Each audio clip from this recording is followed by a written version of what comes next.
Assalamualaikum warahmatullahi wabarakatuh.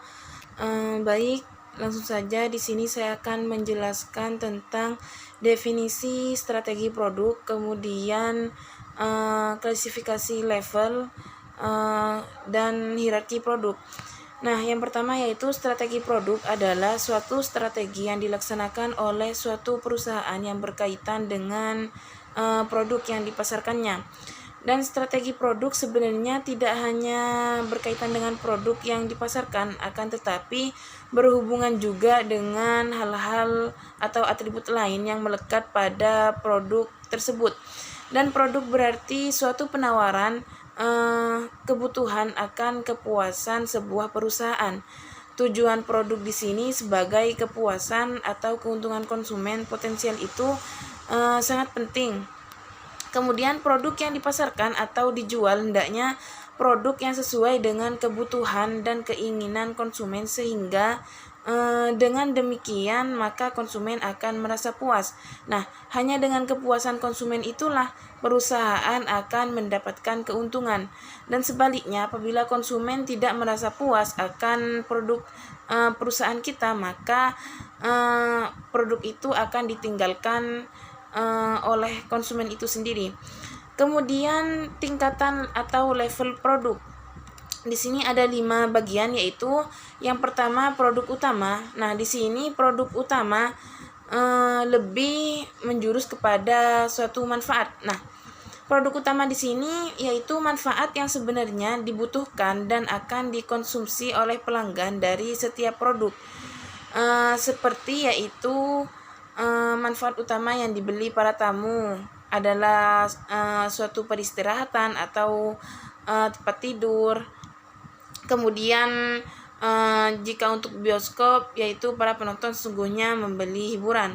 Kemudian yang kedua yaitu produk generik. Nah, produk generik di sini lebih kepada fungsional. Nah, produk generik tersebut adalah produk dasar yang mampu memenuhi fungsi produk yang paling dasar seperti hotel yang merupakan suatu bangunan yang memiliki banyak ruangan untuk disewakan.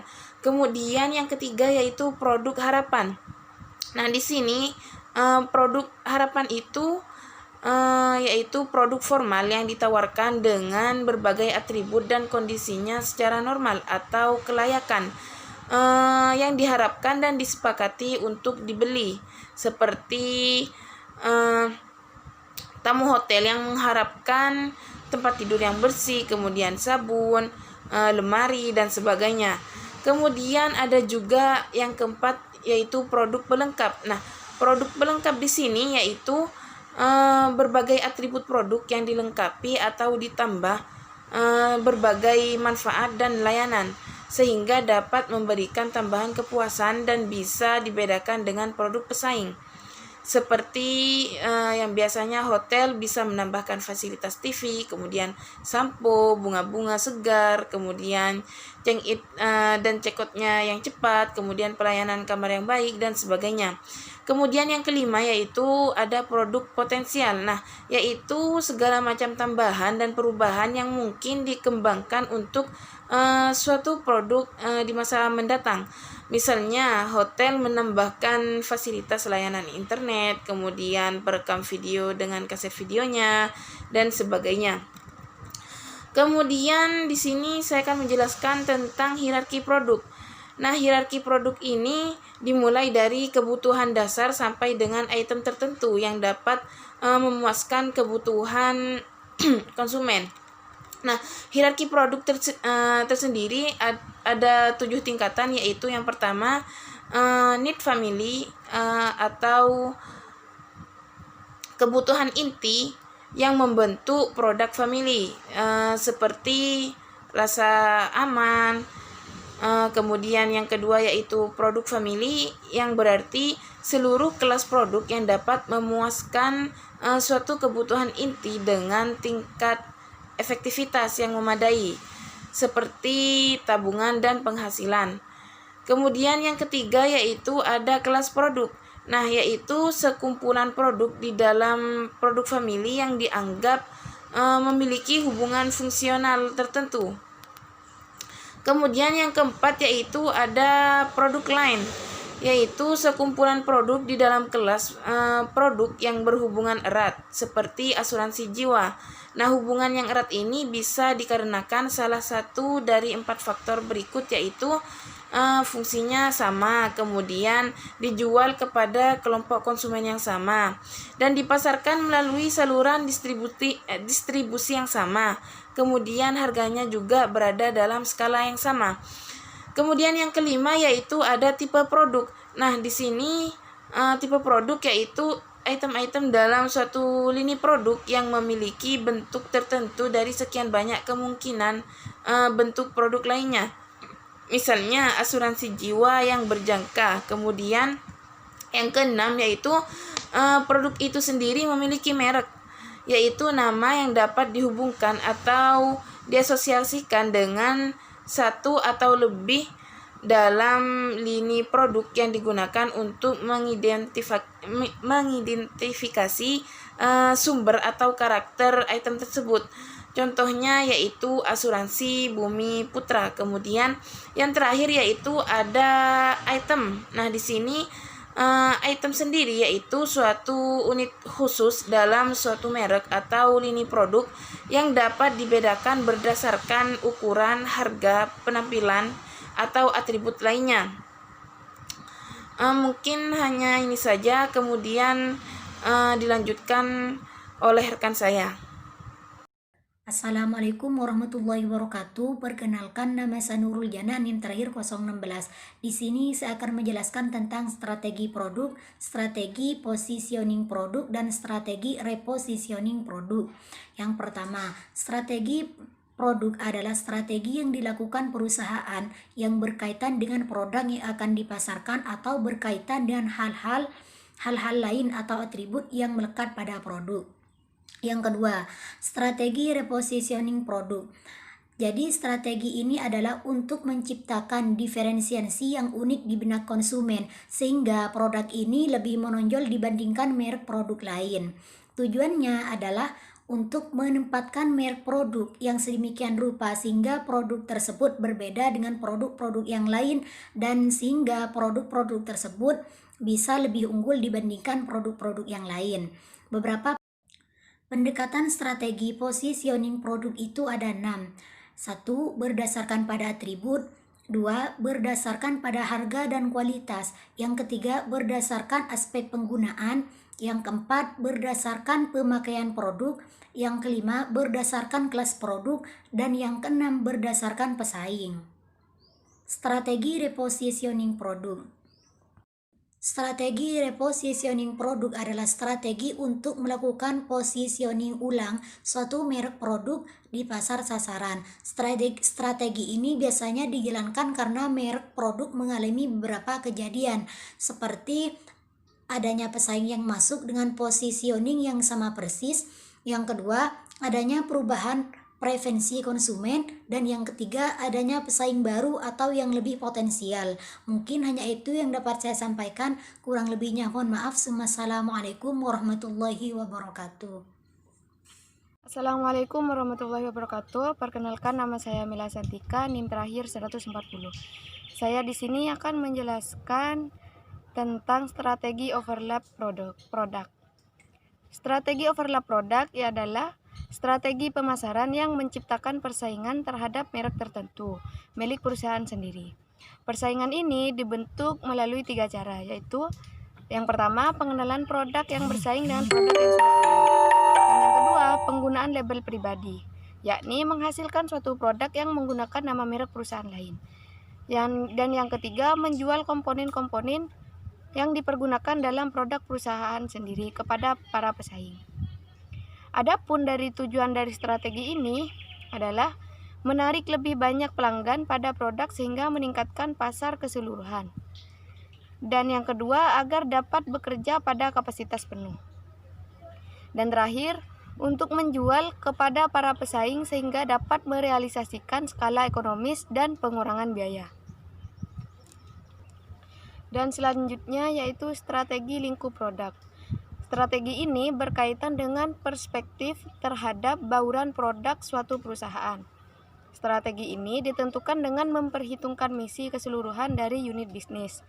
Strategi dalam lingkup produk terdiri dari strategi produk tunggal, strategi multi produk, dan strategi system of product. Strategi produk tunggal untuk meningkatkan skala ekonomis, efisiensi, dan daya saing dengan jalan melakukan spesialisasi dalam satu lini produk saja.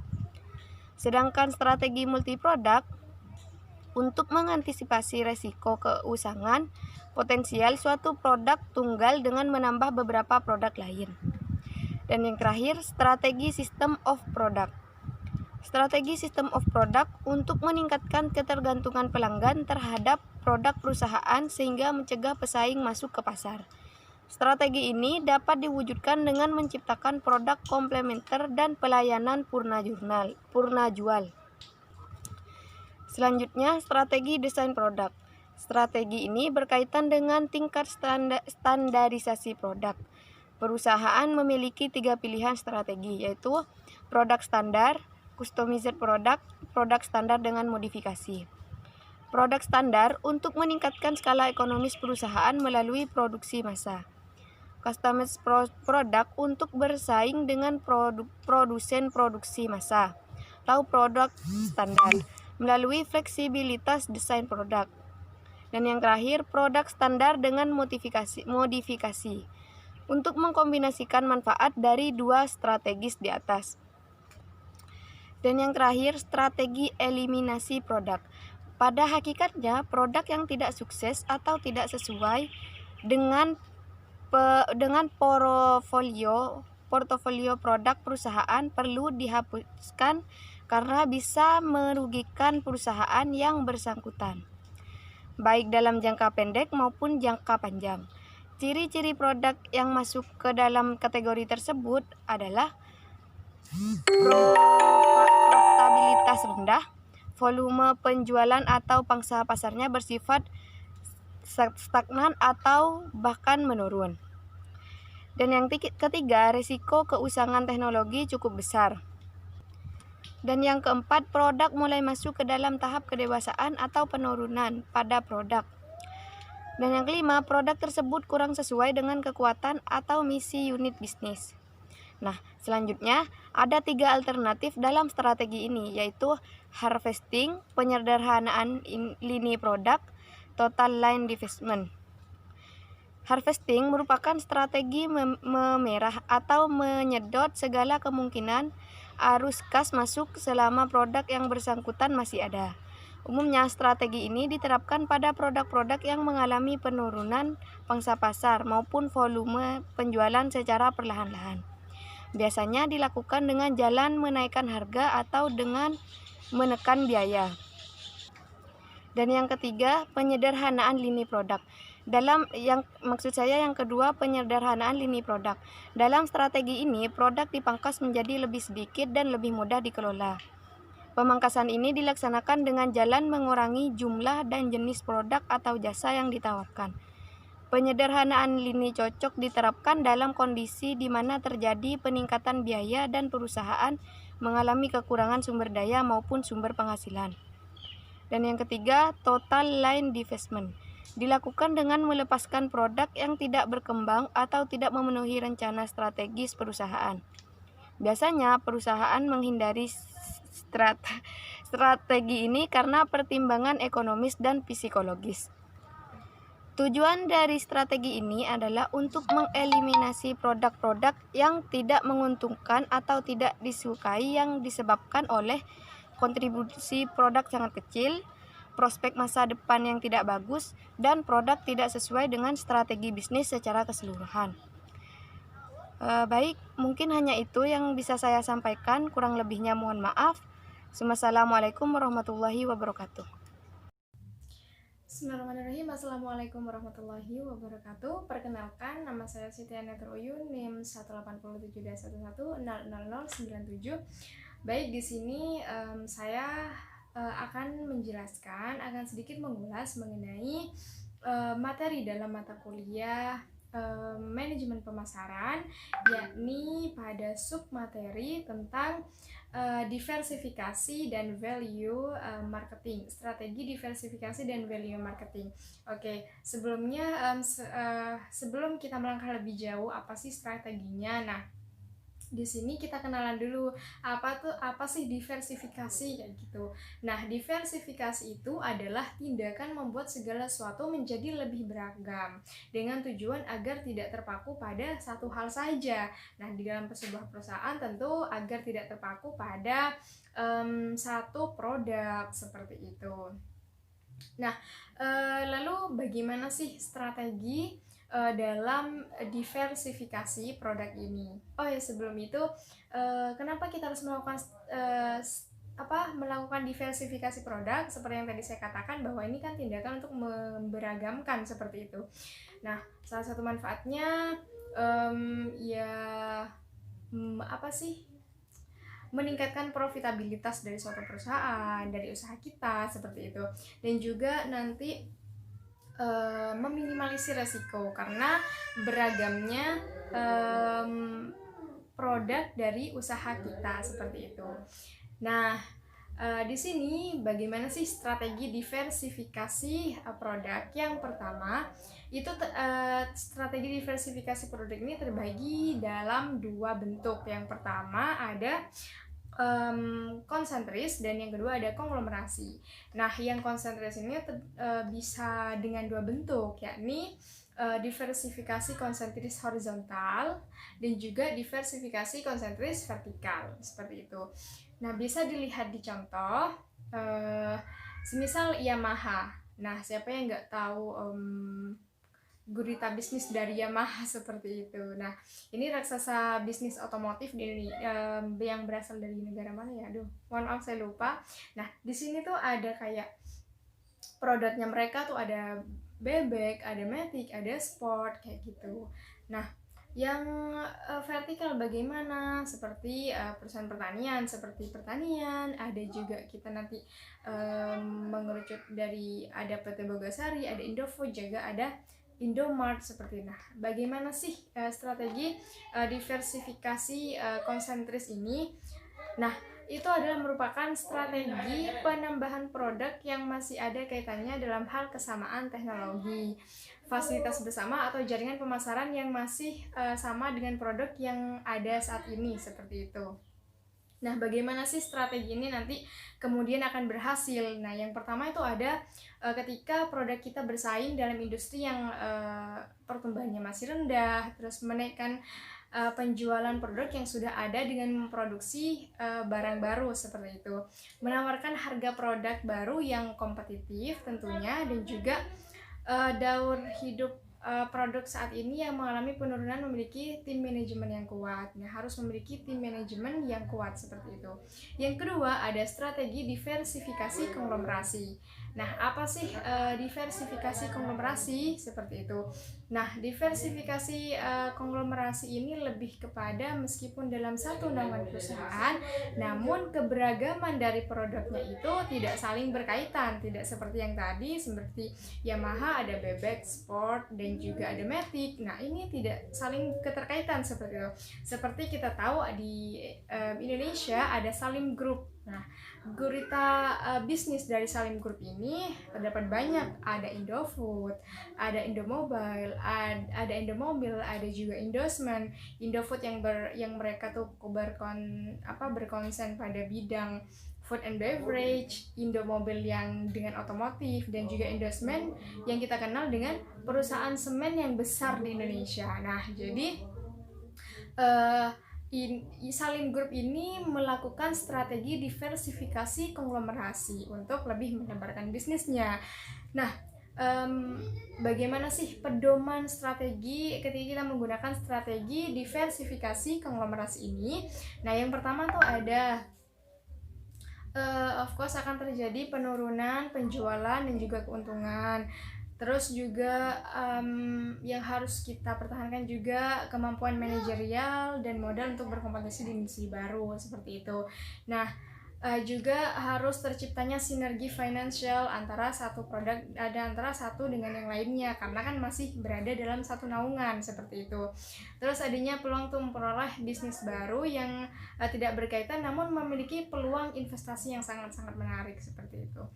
Adanya tindakan antitrust atau bisnis yang konsentrat pada bisnis tunggal seperti itu.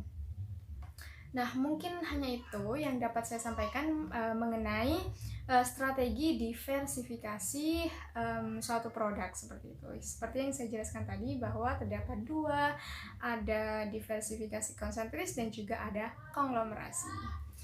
Nah, sekarang apa sih itu marketing value? Yang kedua, saya akan jelaskan mengenai marketing value. Nah, di sini saya mengutip dari Kartajaya.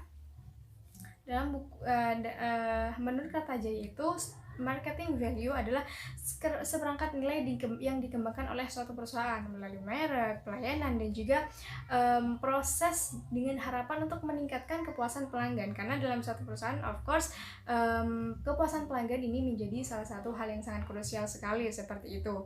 Nah, lalu bagaimana strateginya? Sudah pasti mereka dengan membranding usahanya seperti itu. Dengan cara apa? Yang pertama melalui pelayanan, melalui operasionalnya mereka seperti apa, seperti itu, sehingga melalui kualitas kayak gitu, sehingga banyak orang itu mengetahui perusahaan ini, produk ini, seperti itu. Jadi itu marketing value, sehingga akan memenangkan persaingan dalam globalisasi ekonomi kayak gitu. Jadi mereka yang mampu mengimplementasikan marketing value melalui merek, pelayanan, proses, kegiatan, dan lain-lain, itu akan menjadi perusahaan yang anggaplah sudah mempunyai merek, dan juga kita itu kayak lebih dikenal kayak gitu. Seperti semisal kita tahu ada Halo BCA, kalau semisal ada